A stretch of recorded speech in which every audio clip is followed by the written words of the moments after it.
Hi, everybody. Welcome to the Ask Julie Ryan Show. I'm Julie, your host, and I'm so delighted you could be with us this evening. My intention in doing this show is to provide inspiration, insight, and comfort to people all around the world by helping to answer life's unanswerable questions. And boy, do I have a surprise for you this week. I've got Sandra Rae from Ireland who's on, and we're going to talk about angels. And you are magical. Girl, welcome to the show. I'm so delighted to have you. I got to be on your show, and I'm so delighted that I get to have you on my show now. Yeah, it's such a pleasure. And we've already met, so we know each other now. So it's just having a chat and talk about angels, my favorite thing to do. Absolutely. Well, I was telling Sandra before we got started that there's something going on with the UK, especially the Irish with me today, because I got a card this morning on my walk. I forgot to get the mail last night, so I got it this morning out of the mailbox. And I got a card from a dear friend who's Irish, who lives in Boston, like born and raised in Ireland. And it was the Irish blessing. And she just said, thinking of you, so nice to have you in my life, that kind of thing, which was lovely. So then my first client was in London. And then my second client was in Dublin, Ireland. And now I have you. So I said, what's up with the Irish and the UK thing today? I'm expecting like something magical. I know, exactly. I'm expecting something magical to happen. And it's funny, speaking of cards, I was about to go live with my group yesterday.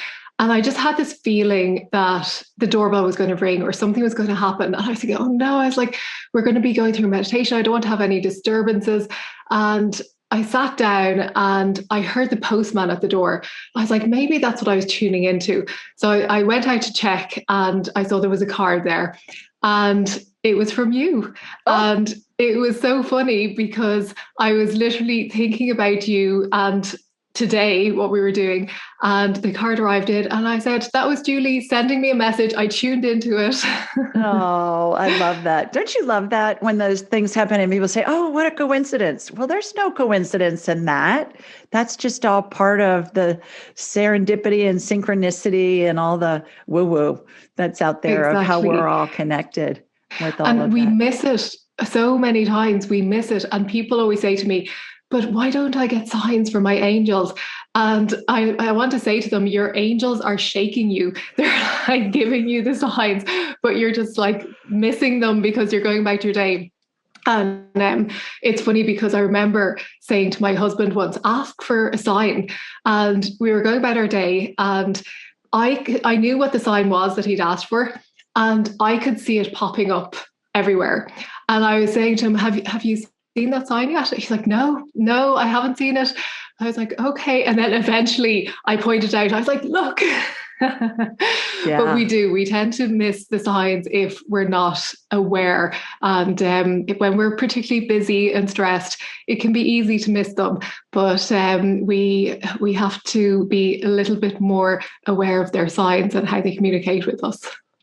Well, not only that, but I think when we see the signs and we think, oh, that's a sign. And then we immediately discount it and we say, oh, that's just my imagination. That's not really true. So we'll talk more about that, especially the signs from the angels. But let me read your official bio here. I have to put on my glasses so I can do that. Does it make me look smarter? I don't know. You look very smart anyway. Oh, okay. Well, good.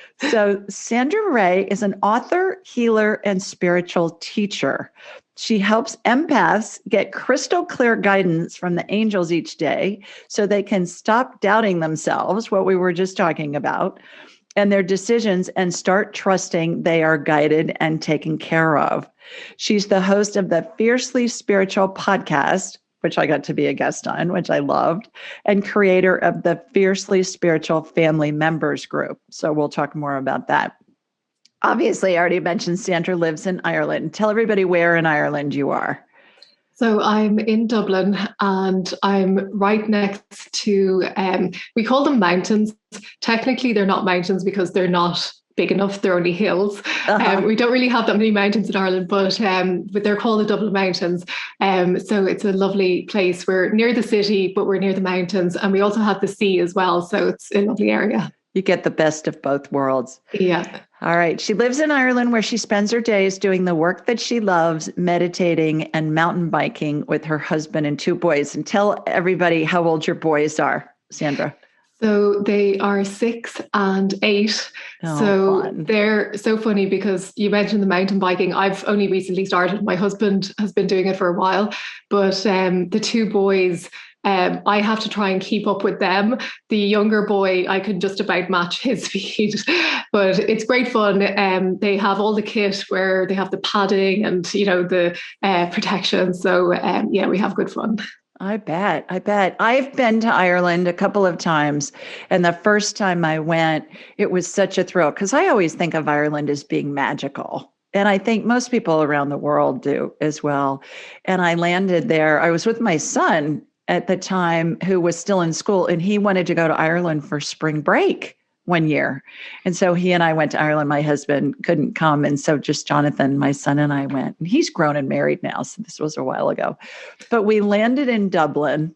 And all I could see, as far as I could see, were jets that said Ryanair on them. And I thought, these are my people. I mean, they've even got all these planes named after my family. So I thought that was a great start to a magical trip with just seeing my name plastered everywhere, all over the airport. Yeah. And it's funny, you mentioned your son. My eldest son is Jonathan as well. So there's another connection. There you go. How do you spell it? Jonathan. The perfect way, the right way. I had no idea there were so many spellings for Jonathan until I had him, and then all these people were misspelling its name. So I love it when I meet someone who spells it correctly. So good job on that. All right. So tell us about your childhood. I referred to, I think, most people's perception of Ireland is there's something magical about it. I know as a child, I, of course, was taught about the leprechauns and the fairies and all of that. And one of my favorite quotes that I read about Ireland was an American archaeologist was there, and he was doing a survey, and he asked a woman, he said, "Do you believe in fairies?" And she said, "No, sir, I do not. And they're everywhere."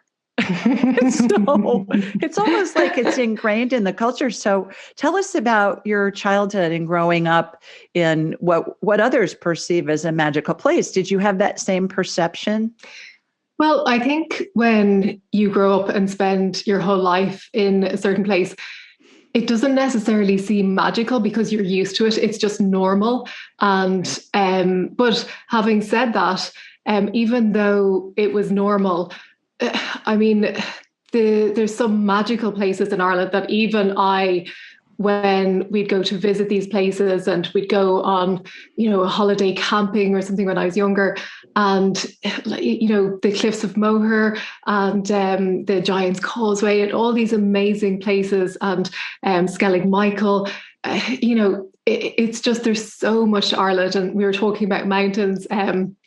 There's amazing places where you can go. There's like mountains and rivers and beaches, and there's just so much.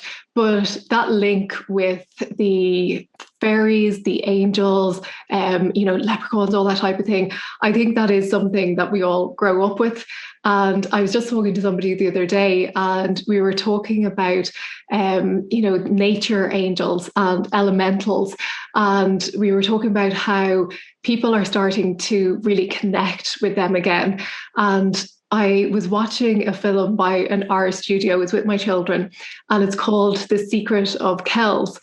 And it's all about the Book of Kels, but it's an animation.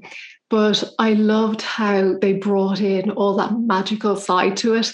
And they show like the nature and forests and wolves and the spirits, and it just brings it to life. And that same studio actually have a number of other movies that are on a similar vein, where it's like Irish tradition, and they have, I think it's called The Wolf Walkers is another one. And it's just so magical, and it really brings it to life. And I have to say, when I was watching it, I was just so proud of that Irish like heritage and that magical side of it. So yeah, it's something that we probably do take for granted, but I know we'll be missing. And last year, certainly, we weren't able to celebrate St. Patrick's Day because we were all in lockdown. And everybody was like, what's going on? We can't celebrate St. Patrick's Day. We can't go out on the streets. We can't have parades. And yeah, that's something that obviously with the Irish tradition, we're very social. We love to get together. We love to be in each other's company. And I know it's been hard for everybody around the world, but it's something that I think the Irish culture really, that social aspect is so important to us. So yeah, it's one of those things that when people come to visit, they really, a lot of people say to me, the Irish are so friendly. And again, you just take it for granted, but it is true. When you go to other countries, I remember the first time I went to Paris, and even though I love the French people, trying to stop somebody on the street to ask for directions, they're just like walking straight ahead. They don't want to stop. And that's in a big city. And in all big cities, you have that a little bit. But yeah, Irish people will fall over themselves to stop and help you usually. Right. For those of us who don't know, tell us a little bit about the Book of Kels. What is the Book of Kels? Okay, so the Book of Kels is a book that was created by monks, and it has all of these wonderful drawings. And if you've ever seen like Celtic symbols, sure, the kind of the swirly kind of Celtic symbols. So a lot of that is contained within the Book of Kels, and it would have, I don't know if they're derived from the Book of Kels, but certainly the art within it is amazing. And at that time, they wouldn't have had the utensils that we have today. They would have been using nature to create inks. And the fact that it's withstood the years, it's on display in our one of our universities, Trinity. And they turn a page every day. It's under a glass cover, and they turn a page each day so that people can view the beautiful drawings and the writing.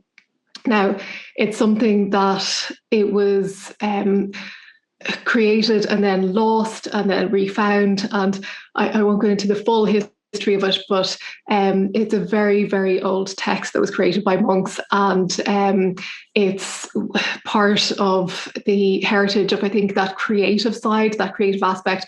You always hear about Irish artists and poets and singers, and we all have that, I think, very deeply as well ingrained in us, that creative side. I agree. And I've seen it, and I've been to that library when I've been in Ireland, and it's in Dublin. Yes. And it's beautiful. It's an amazing place. And so I've seen it, but others may not have heard of it. So thank you for explaining that. It sounds like those movies are worth watching, even if you don't have kids. The animation anymore is just so amazing. Yeah. Frozen 1 was wonderful, but Frozen 2 is one of my all-time favorite movies. That and Mary Poppins. My family laughs at me, my men. My husband and Jonathan laugh at me because Mary Poppins is my favorite movie. They just roll their eyes and say, ugh. But I'd sit and watch kids' movies all day, and I wouldn't be a big fan of some of the adult movies. I don't like scary movies. I don't like tense movies. I just love the ones that like create that feel-good factor. And I love when the kids are sitting down. We have our Saturday night movie night, and we all sit down together and we watch something. So it's lovely just to like be immersed in that feel-good factor of those kids' movies. So back to when you were a child, you talked about the cliffs of Moher. Did I say that right? Moher? Moher. Moher. Yeah. And I've been there as well. So when you were a child and you went there for the first time, what did you perceive? What did you sense? What felt magical about that? Well, it's funny. Well, anyone who doesn't know, the Cliffs of Moher, it's on the west coast of Ireland, and there are these huge cliffs, and obviously there's the sea, but there's a huge drop. I don't know how big it is, but it's a huge, big drop. And there's a section of it where there's like a flat. And people used to go to the very edge, and they'd put their heads over the edge to look down, and they'd lie on that section. I think it might be cordoned off now, but my memory of it was actually being really curious about the edge, and my mother saying, come back, as you do when you're kids. But Yeah, it's just amazing to be on that edge, the edge of the world, it feels like, and have this expanse of sea in front of you. And actually, I was back a few years ago and it was raining really, really heavily. And I remember the next day, the sun came out and it was a beautiful day. And I was over the other side. So I was looking over at the cliffs of Moher and I could see this like gushing water coming out from a part of it, like this huge waterfall, which hadn't existed the day before. And it was obviously all the water running off the land that was just gushing out the side of it, and just standing there in awe. Yeah, it's hard to explain when you're talking about things like this, because you really have to experience it. And it's something I always say to people when we talk about the angels as well. You have to experience the angels. It's like I say to people, if you were to take a bite of ice cream, or if you'd never tasted it before, and I was describing to somebody what the ice cream tasted like, I could say to people, well, it's cold and it's creamy and it's sweet, but you're never going to know unless you actually eat it yourself and experience it for yourself. When we were at the cliffs, what I experienced was the energy that was coming from the power of the sea banging up against that cliff and the rock. And it felt like what it felt like at Niagara Falls for us here in New York. Half of it's in New York and half of it's in Canada. And just the hydropower, I had that same feeling there. I didn't see any fairies or angels or anything running around on the cliffs, but it was more an energetic feeling of just the power of the sea crashing against the cliffs. And and interestingly enough, I've seen a scene similar to those cliffs several times in past lives with people and it's usually a woman. And I've seen it a couple of times in particular where a woman was part of a big estate, perhaps maybe nobility or in a blue blood, they were a duchess or a lady or something, excuse me, and the husband died and the woman didn't have children, and the primogeniture thing where the oldest man in the family inherits everything. And so she all of a sudden found herself out of a place to live, and because it was a distant relative that was coming in, maybe a cousin or a second cousin or somebody like that. And I've seen a couple of past lives where women have thrown themselves off cliff-looking scenes into the sea, similar to what I saw there. And I thought that was really interesting. Not that necessarily it was where that scene took place, but it was a similar scene all up and down the West Coast it was certainly in the UK, because there was that whole nobility thing and blue blood thing and primogeniture thing going on. That was very prevalent there and still is today, isn't it? Well, I don't know to what extent. I'm sure there is some of it going on, but I don't pay. No, I mean much that the oldest male inherits like if it's a duke title or an earl title or whatever, isn't it that the oldest male inherits that? Yeah, no, that's what I was talking about. No, to be honest, I'm sure it does happen, but I wouldn't think it's very prevalent. Certainly, obviously in the UK with their royal family, there might be to some extent, but these days, it's usually the will that takes precedent. Oh, really? Interesting. I was listening to someone not too long ago who was talking about the real estate market in Ireland. She said, yeah, I picked up a lovely little castle for a bargain and bought it. I thought, okay, that was just such a fun thing. So back to your childhood again. When did you start communicating with angels? Did you do that as a child? Did you do that as an adult? Did you learn how to do it? Did you find it just came in naturally? What was the sequence of events, or were there a sequence of events that transpired to get you to where you are today? So as an adult, before I really started working with the angels, I would have told you that as a child, I didn't have a connection. But when I looked back, I realized I was always very spiritual, but I loved writing songs. And I don't know what age I would write. I was always just kind of writing lyrics and writing out things. And I remember years later, I was moving house and I discovered these songs that I'd written, this box filled with, different lyrics. And I took them out. And as I was reading through some of the lyrics, I realized that I'd been channeling messages. And of course, at the time, I thought I was just writing these songs, and I just felt compelled to write these songs that, were kind of coming through me. And it was just for fun. So when I actually found them years later and I looked at them, it was a shock that there was these messages coming through them. I was like, oh, I didn't realize that was happening. So I would have always been very close to my guardian angel. I would have, prayed to my guardian angel. And as a child, I was taught like the prayer to your guardian angel. And do you still remember it? Yes, I do. And I also say the same prayer with my two boys, but actually it's kind of evolved a bit because they came home with a new version of it that was a little bit updated with more modern language. What's the version that you learned? So, guardian angel, my guardian dear, to whom God's love commits me here. Forever this day be by my side. To light and guard, to rule and to guide. Yeah. Amen. I learned the same thing as a child. And isn't that fun that we both can just still recite it? I mean, certainly I learned it, twice as long ago as you did, because I'm twice as old as you are. But isn't that, and I did some research on that prayer, and it's over 1,000 years old. Really? Mm-hmm. And I'll send you that. I'll send you the information that I found on it. But you think about the billions and billions of Catholic children that have been taught that prayer throughout the last 1,000 years.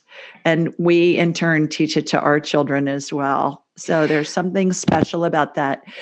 So you said that prayer, and you said that you had a relationship with your guardian angel as a child. Tell us about that.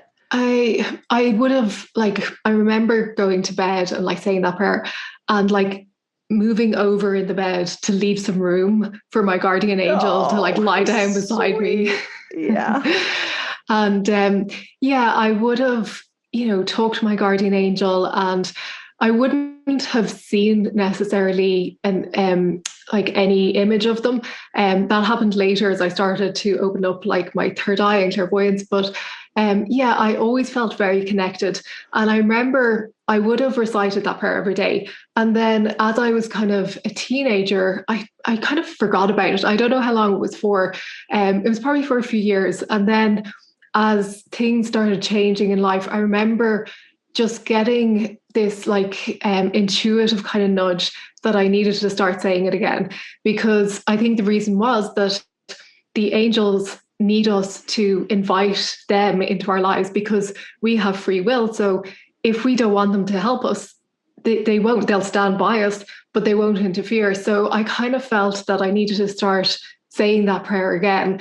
I think that helped open up things and kind of led me then on the spiritual path that I started taking.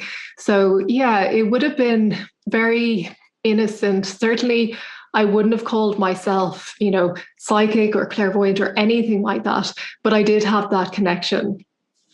Did you talk about it with your family or with your mom, or did you just keep it to yourself? Did your family talk about those kinds of things? Was anybody in your family talking to angels, to your knowledge, or able to communicate with spirits as far as you knew? There would have been a connection on my mum's side, but it wasn't there was nobody who you could say was psychic or that was practicing anything like that. But I know my mother is very intuitive and would always even I remember one time I was in New York and my purse had been stolen. And I remember my mom ringing me and saying, is everything okay? I got a sense that something was wrong. Like she'd be very in tune with the energy. And I explained it to her. She's like, oh, okay. She's like, you're all right. I was like, yeah. And she's like, okay. So she's very intuitive and would be very in tune with, the energy. And even now, because I've taken this path, she meditates and she is doing, things that years ago she would never have done. And she's very open to her spiritual side. My father was as well. I remember he learned to do Reiki and was very open to, energy and healing. So yeah, they were very open. So that obviously helped me with my spirituality and connecting with the angels. Were you apprehensive about sharing that with them when you first started connecting, or did you just volunteer it? No, it kind of was organic. It wasn't a sudden, thing that happened. And I think for me, the fear was more so of sharing it with the rest of the world. My family was a safe place. It was when I was working in my corporate job, trying to hide that I was a healer and that I communicated with angels. And people would always have come to me for advice, and people just like radiated towards me and they would tell me their problems. And I always found that people would come to me, people who barely even knew me would sit down, and after 5 minutes they'd have told me all their problems. And I think they just felt that healing vibe or that healing energy, and I would have been very open to listening and being in that space of, I suppose what I was told actually once was that the healing energy that runs through me is always on. So for most people, you have a healing where I used to do Reiki, so you direct the energy through your hands. And then at the end, you close down your energy field and the energy stops flowing. But for me, that was always flowing once I became attuned to Reiki.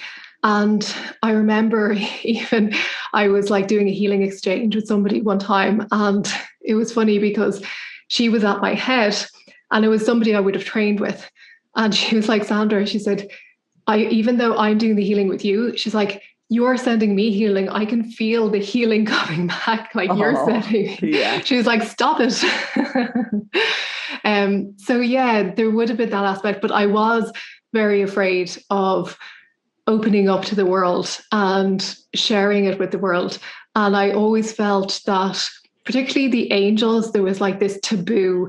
There was those who believed, and then there was that other side who had nothing to do with it and didn't want to hear and had no belief at all. So yeah, I just felt that it was safer for me at that stage to stay quiet and not talk about it. Was there a catalyst that led to you saying, okay, I have to do this, and just taking the leap and having the golden ovary courage? Guys have brass balls and girls have golden ovaries. So did you have an event that transpired that really led you to say, okay, enough already, I'm going to put myself out there? So I knew when I was in my corporate role, I loved what I was doing, but I knew that I wasn't going to be doing it forever. And I knew that I wanted to start, my healing practice. And I thought, okay, what I'll do is I'll start doing it part-time. And at the time I was living in an apartment and there was a group of shops beside where I lived. And in one of them, there was a yoga studio above the shops. Mm-hmm. So I remember thinking, I wonder, do they have any therapy rooms? And I could probably rent out a therapy room and do some healing part-time. And literally one day I was like walking along and I hadn't had the courage to go in. I had just thought about this in my head. And the door would have always been locked. There was like a code to put in if you're a member of the studio. So I was walking along and somebody opened the door. And before I knew it, I had walked in and it literally felt like somebody was at my back pushing me in. I didn't want to go in. I was like afraid of taking that step. And it was literally like this force just pushed me in through the door. And then I went upstairs, and the owner of the studio happened to be at reception. And I said, I practice Reiki. I'm looking for a place to rent a therapy room. And they said, oh, we had a girl who did Reiki here. She's just left, and we have a room that you can use. So divine timing. And I started there. I started practicing part-time. And I did that for probably a couple of years. And I was still doing my full-time work, and I was finding that I was kind of drawn. I had like this kind of like dual life where I was doing my corporate work, and then, at weekends or some evenings, I was doing the healing work. So I knew I couldn't continue on like that. And it was actually at the time, it was after I was pregnant. I'd had my son, and I'd taken that step away. I was on maternity leave. So I'd taken that step away from that working environment. So I knew, okay, if I'm going to do it, now is the time, because if I go back into that environment, it's going to be even harder to step away. So I decided, okay, I'm going to do this full time, and I'm going to set an intention not to be going back to that corporate world and to have this as what I do full time. So that was 9 years ago. So you were led to do it all along. Yeah. Okay. Why angels in particular instead of just all of woo-woo? I say I'm a buffet of psychicness. And so I talk to angels, talk to deceased loved ones, talk to any spirit attached to a body, talk to any spirit that isn't attached to a body. It doesn't matter. Why angels in particular? What led you to angels? And what do angels look like to you? So there's two parts to this. The first part is after I was led to Reiki, first of all. So I did all my levels of Reiki. And after that, there was two paths I was thinking of going down. One was the angel one, and the other was shamanism. And I had heard of this group of shaman who did training in the UK. And I was really interested on going and taking that training. And I remember emailing them and asking about, what courses were coming up, and there were courses coming up, but it was actually in a place that would have been really hard for me to get to. It wasn't near an airport. So I would have had to like rent a car and then travel. So there was a few kind of, things that were in the way of it happening easily. So I remember I used to go into bookstores, and I'd go over to the mind, body, spirit section. And at the time, it wasn't that big. And I remember like an angel book just like falling off the shelf and picking it up. And I just looked and I thought, okay, yeah, this is what I want. I want to know about angels. And I brought that book home, and I was reading the book, and it was telling you all about how to connect with your angels and learning about the different types of angels. And there was part of it where it said, if you want, you can ask your angels for a sign that they're with you. And I thought to myself, yeah, I'll do that. That sounds like a really good idea. But at the back of my mind, I was a little bit afraid of doing it. I didn't want to fully commit to it. But because I'd made the decision and said, yes, I will do this, I just hadn't planned on doing it that very instant. As I continued reading the book, this feeling started to develop around my heart. It was like this glow, this like warm, glowy feeling. And I thought, oh, that's unusual. Where's that coming from? And as I sat there, I just kind of stopped reading. And I was just like feeling this like sensation. And it started to expand, and it started to grow, and it just enveloped my whole body, my whole energy field, this like glowing warmth, this loving feeling. And I remember laughing to myself thinking, well, if the angels are going to give me a sign, that's certainly the way to give it. So yeah, that was kind of confirmation that I was on the right path. And then I discovered a wonderful teacher who was teaching angel healing. And I went through all the levels and devoured everything I could get. And yeah, just the more I delved into it, the more I loved it. But the second part to that is, and a few healers who I've worked with have said this, that my origin, if you will, my soul or my essence is angelic. So I have that side to me where I suppose it was only a matter of time until I reconnected with that. Do you see angels in addition to hearing them and feeling them? And what do they look like to you? So when I started to see angels, this was when I began opening up my third eye and began working with them in more detail. So it would be like a glowing kind of light, like an orb, but it would usually be at the kind of peripheral of my vision, at the like kind of side. And when I'd look, it would disappear. And then as I kind of developed, I'd start seeing them in different ways. When I was meditating and I'd close my eyes, I'd often see like a face of an angel, and it would be very clear and very detailed. But when I had my eyes open, it was usually like these glowing lights.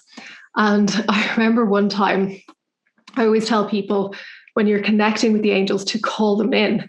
And I remember one time I was in my bed, and this was at the start of kind of working with the angels, and I was calling in Metatron, and I remember saying his name, calling him in, and I don't know if you've ever watched Star Trek, where like it's like beam me up, and this like kind of light, and then their body kind of disappears. Well, it was like this light beamed into the room, and this like tower of light.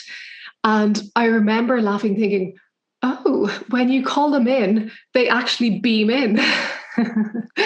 So I've seen them that way. I've experienced in my dreams as well, the angels and Archangel Michael as the most beautiful, the most handsome being you've ever seen. And I always think it's so unfair. These angels are so gorgeous. But yeah, so lots of different ways with regard to visual. And then obviously, feeling them, hearing them, and sensing them and getting signs from them.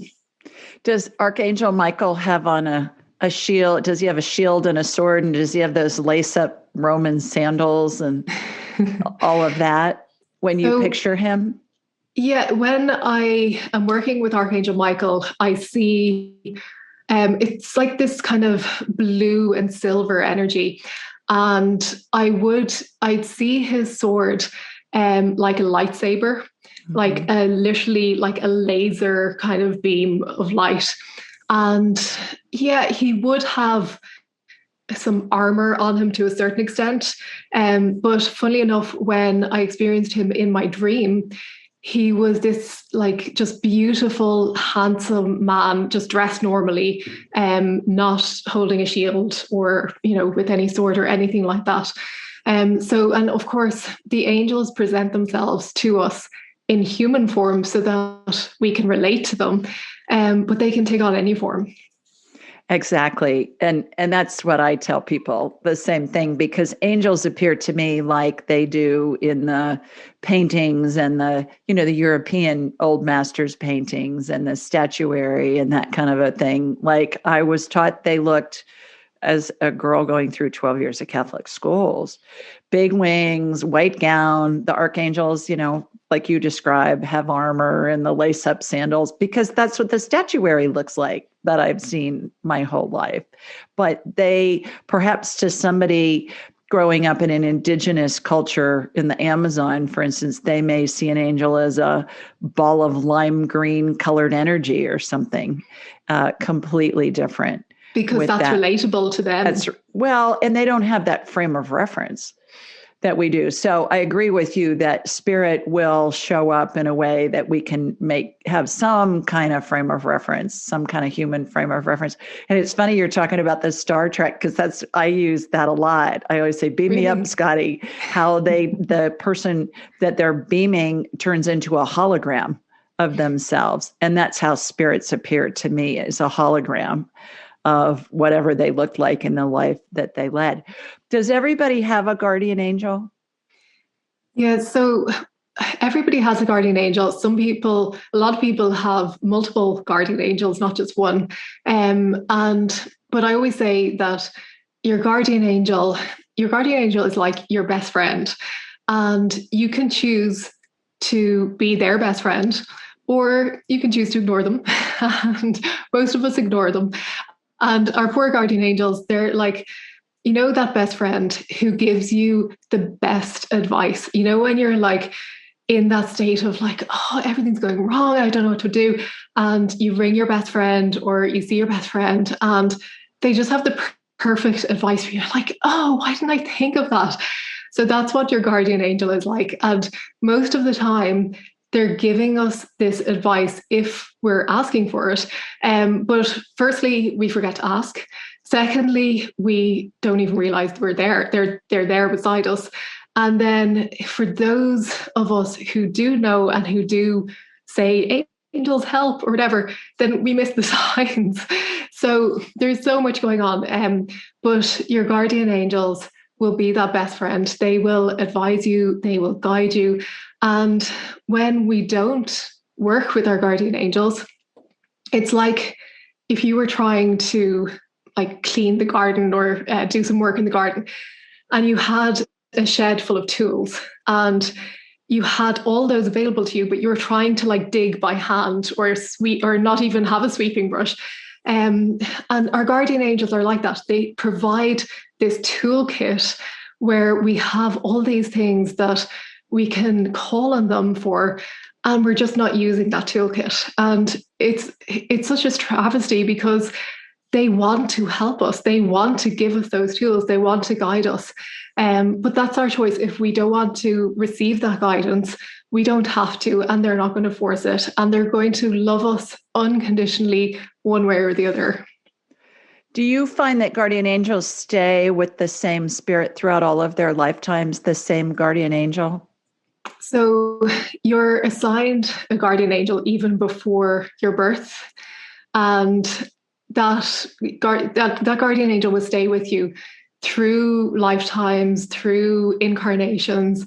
And yeah, that, they're not going to leave. So it's like every incarnation you go through, that guardian angel will be with you. Now, there's other angels and spirit guides that will come and go.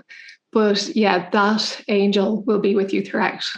Is that your experience? I concur. Yeah. I get the same thing, that the same guardian angel stays with us through all of our lifetimes, and that spirit guides come and go. And when somebody's dying, that's my book, Angelic Attendants, how we're surrounded by angels and deceased loved ones. Our main guardian angel will pull in other angels at times, and we have other angels surround us at times. But our guardian angel is kind of like the CEO of the angel squad that's around us, is kind of my perception of it.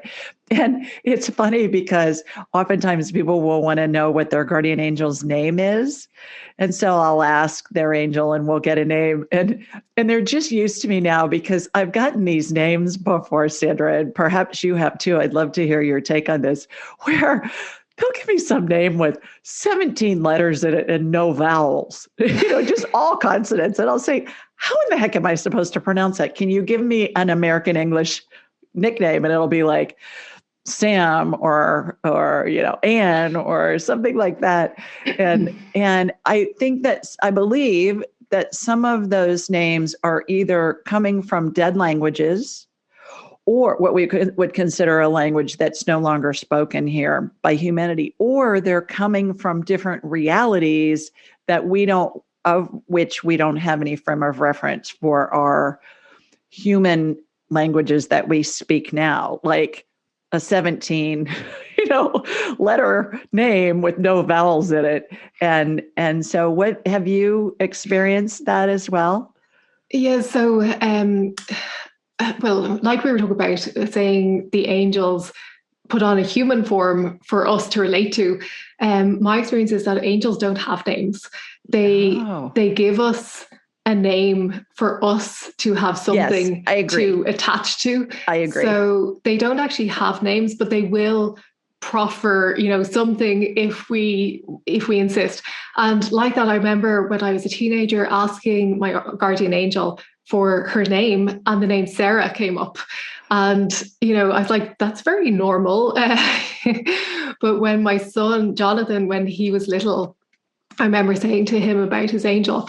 And I was like, does your angel have a name? And he was like, yeah. And I said, what's your angel's name? And he said, Patu Breezy. And I thought that was so lovely. I was like, it's not a name that we would relate to, but Patu Breezy was the name that he came up with, and that made perfect sense to him. But what I usually say is, when people ask me what is my angel's name, I'll always say to them, you ask, you will get a name, because you're the one who has that closest connection. And I can tune in for people, but I always like to empower people to do it themselves, because they can. So it's always lovely when they do get it and they're like, I got a name. Yes, I agree. Absolutely. Can everybody talk to their guardian angels, and how do they do it? Yeah, so the same way we're talking now, you can talk out loud, you can talk in your head, they can read your thoughts. Your guardian angel knows you better than you know yourself, because, as we said, they've been through lifetimes with you. They know you inside out. They know your true wants, your true desires, without, ego or any, mental kind of constructions that we've, like, we all have these roles that we say we're like a mother, a daughter, like certain profession or whatever, and we call that's who we are. But our angels truly know that we're infinite spirit, and they know exactly who we are on that soul level. So the angels will communicate with you in the way that's best for you. So if you're working with your angel and you're talking to your angel will communicate back with you. And sometimes, because everybody has different ways that they communicate. So some people, it'll be clairaudience, they'll hear their angels talking. And some people, it will be clairsentience, they'll like feel their angels. So it just depends on how you relate, whether you're a visual person, whether you're kind of more of an audio person, but the angels know the best way. So they'll always communicate in a way that is loving and that won't bring up any fear. So if you're saying to your angels, angels, please answer me, I want an answer. If you were to hear this external voice, most people would probably be frightened to hear a voice. Or if you were to see suddenly this like 7-foot angel appear in front of you, that would scare most people. So the angels aren't going to present themselves in that way, knowing that it might bring up fear in you. So they will never present themselves in a way that will bring up fear.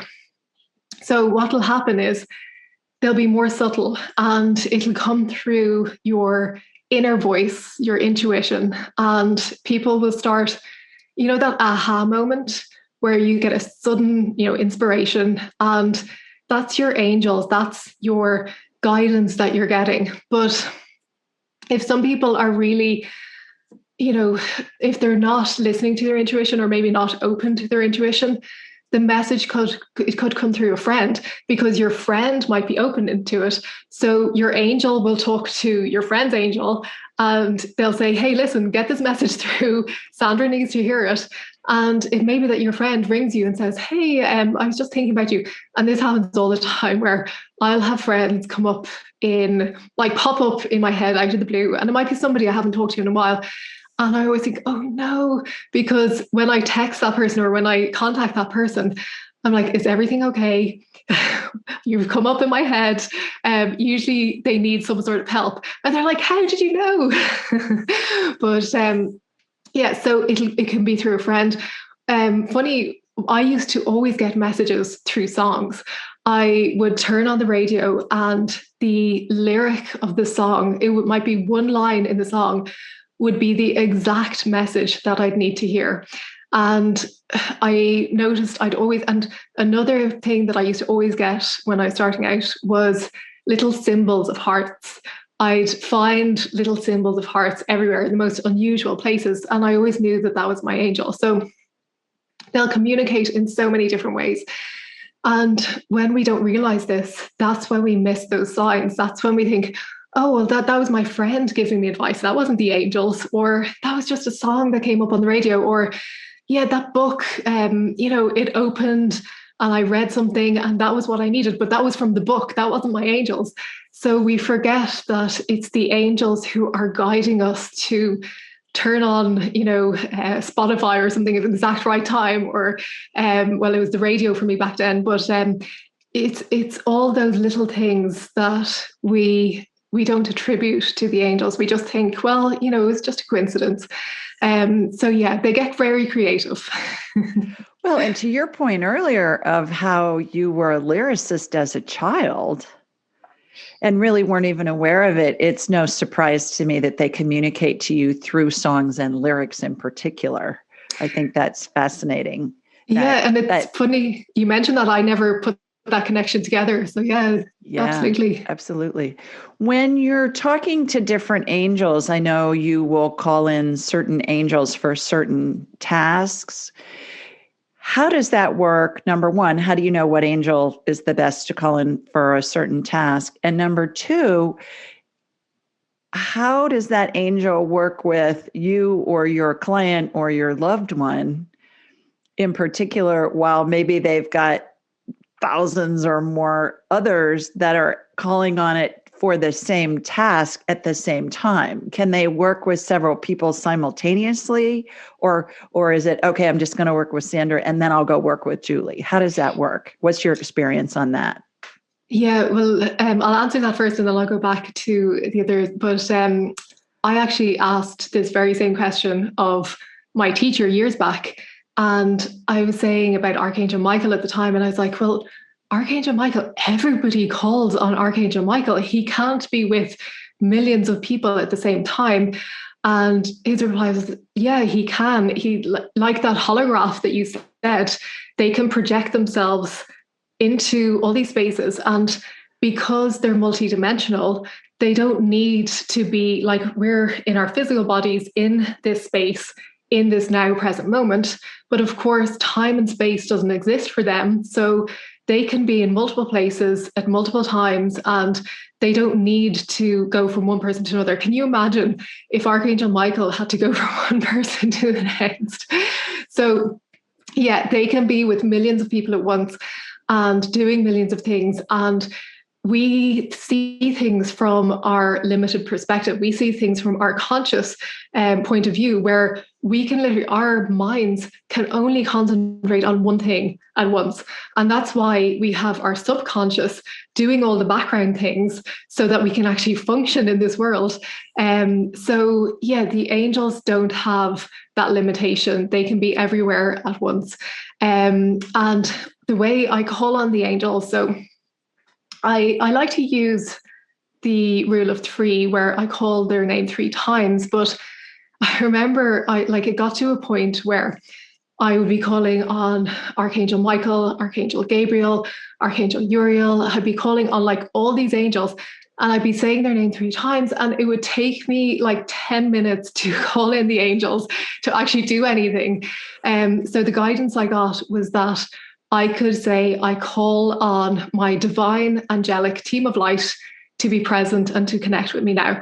So my divine angelic team of light covered all the bases, all of the angels who, and also when I was naming them, I was saying like Archangel Michael, Archangel Raphael, and those angels were coming in. But there was others who I was maybe forgetting to call on who wanted to work with me. So when I called on my divine angelic team of light, that left the door open for all those other angels who maybe I wasn't calling on to come in and help me. Because remember, I was saying we have to be open to them by inviting them in. So, and when you say your divine angelic team of light, your team of light is the team of, divine angels and guides. So the other thing people ask me is they're like, well, how do I know I'm not going to call in like lower level energies?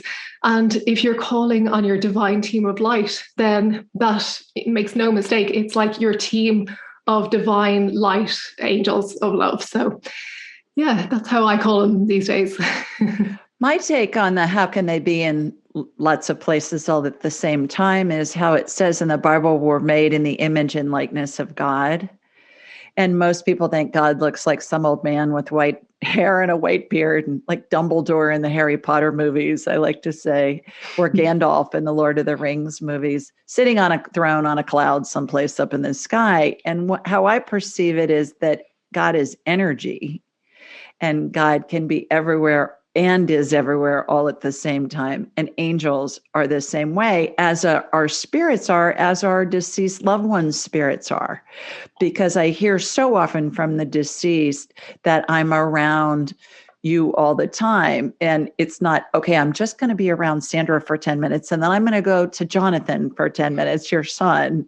That's not how it works. They're around you all at the same time when that happens. So yeah, and I agree. I think that, well, I always see angels as messengers for God, but it's like a paradox, because God is everywhere and we are God. We have that divine spark, and the angels, they don't have to be that intermediary because we have a direct connection. But because we don't believe ourselves to have that, it makes it easier for us to connect with an angel who we feel it's easier to connect with, rather than connecting with the creator of all.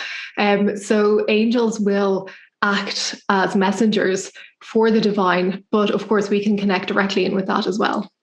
And certainly they're throughout all of the Holy Scriptures too, really in every culture, in every religion. They may be called something different, but they're the same thing.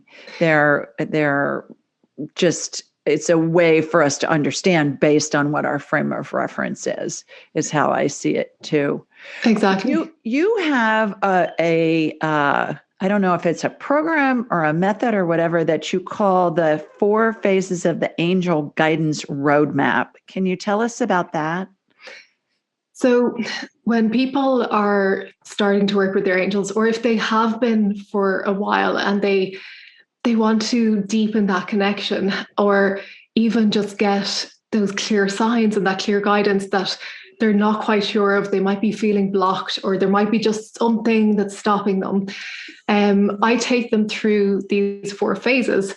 And the 4 phases are: phase 1 is connect, phase 2 is guide, phase 3 is uplift, and phase 4 is maintain. So the connect phase is learning to connect with the angels. And the way I do it is I do it in steps, so that they start getting really clear, kind of palpable signs and feelings of their angel's presence. So it's like building their confidence. And if you're asking for a message about something really big in your life, like you're like, I need an answer on this, and you just can't get an answer. So you start with something really simple, something that isn't significant, something that you're not really too bothered one way or the other. And you can start developing that connection.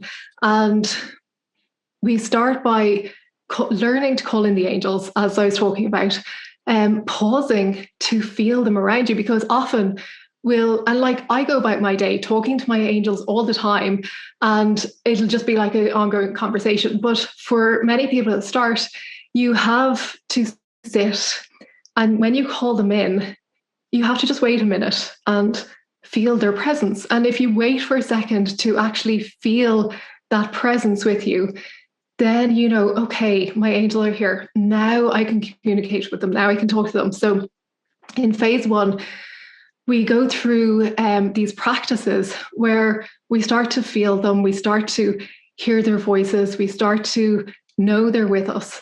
And then that builds confidence. So then the phase 2, the guide phase, you're prepared to start getting guidance because you've already had that taste of what it's like to connect with your angels. You already know, okay, I can do this. I'm confident in my ability. So now I can move forward. And in phase 1 as well, we usually work with your guardian angel, the angels that are closest to you. And then in the guide phase, you start working with, archangels. I love the cardinal archangels. I work with Archangel Michael, Archangel Gabriel, Archangel Uriel, Archangel Raphael. And it's like they're all around me all the time. And when I'm working with them, it's, when like I was saying before, that best friend where you just have those angels with you wherever I go, they're with me and we're talking to them. So you start getting introduced to those angels and you start realizing, oh, Archangel Michael, I always thought he was like a protector angel. I didn't realize he, could help with healing. And there was these other aspects to him. So we start to kind of get to know the angels a little bit more.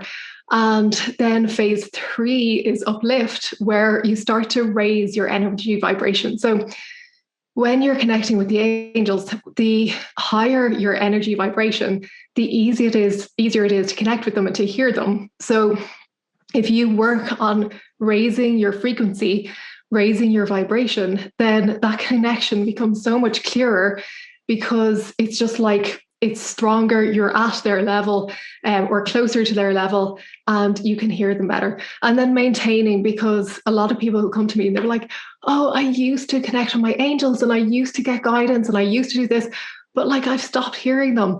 And I'll say to them, well, did you stop calling on them? And they'd be like, yeah, I did. And they'll say, I like had a really good month where I was like working with them every day and I was like getting guidance, but then I kind of stopped and I kind of forgot to do it. So maintaining is all about maintaining that connection and making sure that you're not forgetting and that you are, having that relationship with your best friend. If you forgot to call your best friend for months at a time, you obviously wouldn't be hearing their voice. So it's the same type of thing. So it's just maintaining that connection. I find that we all come in with the ability, and as we grow and we become more, I don't think hardened is the word, but more proof-based. We want proof that things really exist. And perhaps we've had grown-ups say to us, oh, honey, that's just your imagination. That's not really true. We turn it off. But I have a gal who went through my angelic attendant training and graduated, and she had children your age, maybe even a little younger at the time, a couple of years ago when she first went through. And when they'd get in trouble for whatever, she'd send them to their rooms and she'd say, go have a conversation with your angels. And then, I'll let you know when you can come out of your room. And she said they would come back with these replays of conversations with their angels. And she said, they got what the bottom line was, what they had done and how they could do it better. And she said that the concepts were so far advanced of their ages, and they were using words that were not in their vocabulary that they had gotten from the angels. And I think that's a really good description and portrayal of how we all come in with the communication abilities. And it's just, I think it's relearning how to do it, developing and enhancing it. Wouldn't you agree that everybody comes in with the ability? Totally. And children, they're so open to it. And as you said, there's often, and parents do it totally innocently, but they'll say, that's not real, or that's your imagination, as you said. And of course, the child thinks, oh, well, if my parent who I trust, fully says that that's not real, then that must be true. So yeah, it's like relearning. And often when I teach people these things, they'll say to me, if only I'd known how to do this when I was younger. And I say, well, you did actually know when you were younger, but you just forgot along the way. So yeah, my mission is to help people to make that reconnection with the angels and to know that anyone can do it, because I think a lot of people would think it's reserved for certain people who have certain abilities or talents. And I always say to people, everyone can do it, because, we all have the same ability. And it's just getting that confidence and slowly kind of making that progress. And, when in my members group where I teach the Angel Guidance Roadmap, when I see the people making those breakthroughs, and they'll be like coming back to me and saying, I did it. I like got the sign, or I got the message, or I got the answer I was looking for. And it's so like, it's amazing, because those are the very people who would have argued with me saying, I can't do this. Like, I know you think everybody can do this, but I can't. Exactly. Well, and I think a lot of it has come down through the ages in religions and cultures and civilizations where, to your point, only certain people had the ability or the right or were holy enough to communicate with God and the angels and the saints and all of that. And it ended up being a form of control. And I think the dichotomy of, okay, we're praying to the saints and the angels and whomever, Jesus, God, the Virgin Mary, whomever. But if you talk about that you're getting messages from them, that's just your imagination. But we're taught that we're supposed to talk with them. That never really resonated with me. That just didn't sound right, even when I was a child. That whole concept was there. And the other thing is, are there certain angels that you call for certain tasks, like is Raphael the business angel and Michael's the protection angel and somebody else is the fertility angel, or how does that work? Yeah, so Raphael is best known as the healing angel, and governs over all the healing angels. But the angels are multifaceted. So even though we associate Raphael with healing, Raphael does other things as well. You mentioned fertility angel. Yusamin is the angel of fertility, and Michael, as we said, communication, protection, but also healing. And I find the more I work with the angels, the more I find that they're so multifaceted. And yes, I will call in certain angels when I'm asking for certain things. But what I'm finding is that often, as I said before, we may not know the name of an angel that we need. Or we might think, oh, well, Michael's the angel of communication, so I'll call on Michael. But actually, I work with Shekinah for divine communication. So there's so many levels to it. And I think the best thing, people will always say to me, who should I work with? And I'll always, again, bring it back to them when they've gone through this process. I'll say, well, look, who are you feeling called to work with? And they'll always give me a name. They'll say, well, even though I should probably be working with Raphael for healing, I'm really feeling connected or drawn to maybe Uriel. And it may be exactly what they need. Uriel's fire of life could be the very thing that they need to burn through the blockages that are causing the dis-ease in their body.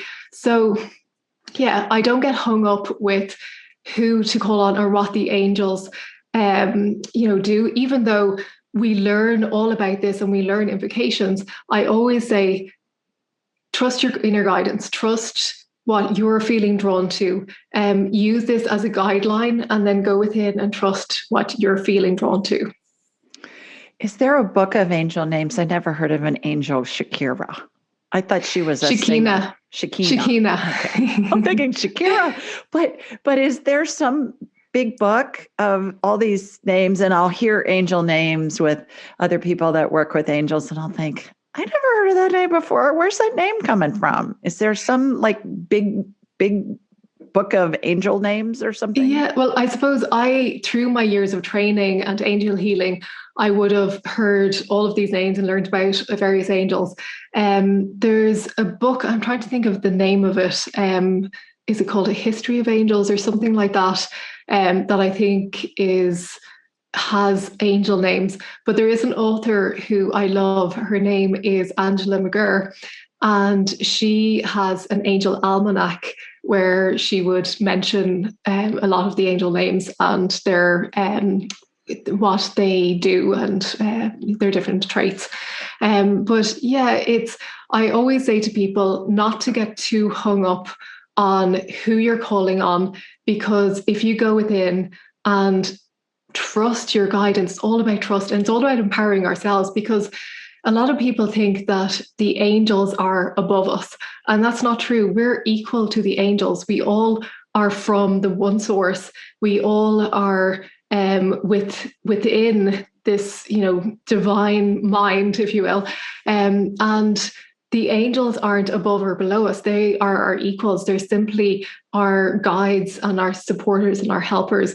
And they've committed to do that lovingly. So, I think that's an important thing for people to know as well.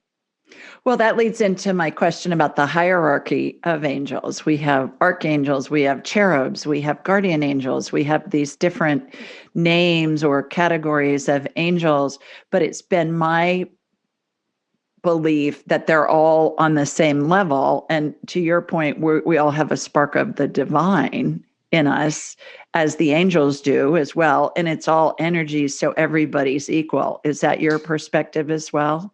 Yeah, so there's, and even though I've studied the angels and the orders of angels, the hierarchies for years, I always I always forget which order are they from, or which level are they from. Are they cherubim or are they seraphim? And I think the reason is that it doesn't really matter all that much. We like to categorize things, and this is the mind that likes to categorize. You like to put things into order. It likes to have this section, like to have this over here. And the angels don't really work that way. So there's the seraphim, and Seraphiel governs over the seraphim. And it was always thought that the seraphim were on such a high level that we couldn't connect with them. And when I started working with angels, I found that I had a very strong connection with Seraphiel and Seraphim, and I work with Seraphiel every day. And now people will say, "Oh, we've raised our level so that we can now connect with the Seraphim." But I think that, as you say, there's not necessarily this order as we see it. It's all within the one. And I think we like to put things into an order so that we can relate to it. I agree 100%. Well, the other thing that's so interesting is I woke up this morning, you talk about getting divine guidance. And yesterday I was working with a client who had recently lost her husband of 30 years. And she was in so much grief and so much pain. And so we talked to him, and she said, "I just want him to know how much I loved him." And his response was, "I love you more than comprehension." And I thought, what an amazing statement. It made me weep. It makes me a little teary now just talking about it. And I woke up this morning and I got, the angels love us more than we can comprehend. And I don't believe there's any coincidence that I got that quote yesterday afternoon, and here we are talking about angels, but that the love that they feel for us and our spirits, our deceased loved ones, and God, and the whole group of spiritual beings love us in ways that we can't even begin to comprehend. Wouldn't you agree with that? Yeah, and even I've been working with the angels for years, and I connect with them, and I feel that sense of joy, that sense of bliss when I'm like totally connected. And the information or the message that I have been getting is that bliss, that joy that I experience isn't even a droplet of the amount of joy and bliss and infinite levels of love. So yeah, it's just, as you say, beyond our comprehension. Right. How can people find you? Tell us about your courses. We've got a couple of minutes left. Tell people how they can find you, how they can reach you, about your show and about the courses and your books. Yes. So actually, before we finish, I wanted to share a card, because I was asking for a message for the group, and this card came up. And this card is the golden bull of Alpha and Omega. And this card is all about being grounded, being in balance. And I thought it was a lovely message. And it's funny because I was just teaching yesterday inside my group that the message for this, the moon cycle, is all about coming back into balance. So I'm a Taurus. Oh, really? How about that? The ball. Synchronicity. I'm a May baby, so I'm a Taurus. Brilliant. So for people who want to work with that grounded energy, you can call on the angels to help you to be in that state of groundedness and balance. And it's such a beautiful state to be in, because I was just saying that when we're out of balance, it's really hard to make good decisions. It's really hard to think clearly. And the angels can help us to bring our energy back into balance and a state of grounded alignment. But I could go on all day about that. I'll share the best place to find me is angelicbodies.ie.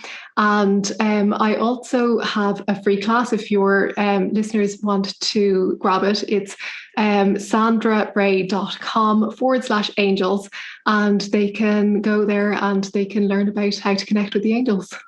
Wonderful. And we'll post all of this information in the show notes of how people can get a hold of you. And the classes that you teach for people how to communicate, is that over a period of time, or is it a certain number of classes? Is it something that you're leading? Is it something that somebody does on their own? How does that work? So I teach within my members group, the Fiercely Spiritual Family, and the classes can be done at your own pace. You can join for 1 month. You can join for as long as you like. We have members who are with us for the past 2 years since it started up. And each month we meet on the full moon and the new moon, and we do live sessions where we connect with the angels, we connect with the energy of the moon, and we use that for healing. And for the new moon, we call in desires and connect with that birthing energy of the new moon. So it's really beautiful. And that's the best place to go if they want to work with me. Wonderful. Well, I could talk to you all day, but so much. We are on a time schedule here. Thank you so much for taking the time to talk to us about angels and about your journey and working with them and how we all can communicate with them. And you are just a delight, and you're darling, and I just adore you. So thank you so much. Everybody, check Sandra out. We'll post everything in the show links, and sending love from Sweet Home, Alabama, and Ireland too, right? And yes. Dublin as well. Exactly. Okay. Thanks so much. Be sure to follow Julie on Instagram and YouTube at Ask Julie Ryan, and like her on Facebook at Ask Julie Ryan. To schedule an appointment or submit a question, please visit AskJulieRyan.com.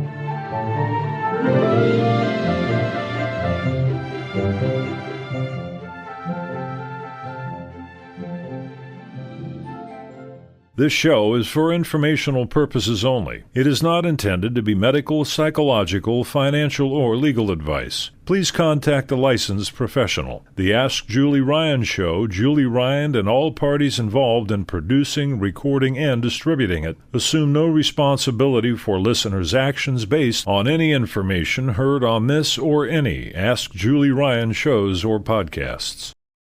Guests. Guests. Guests.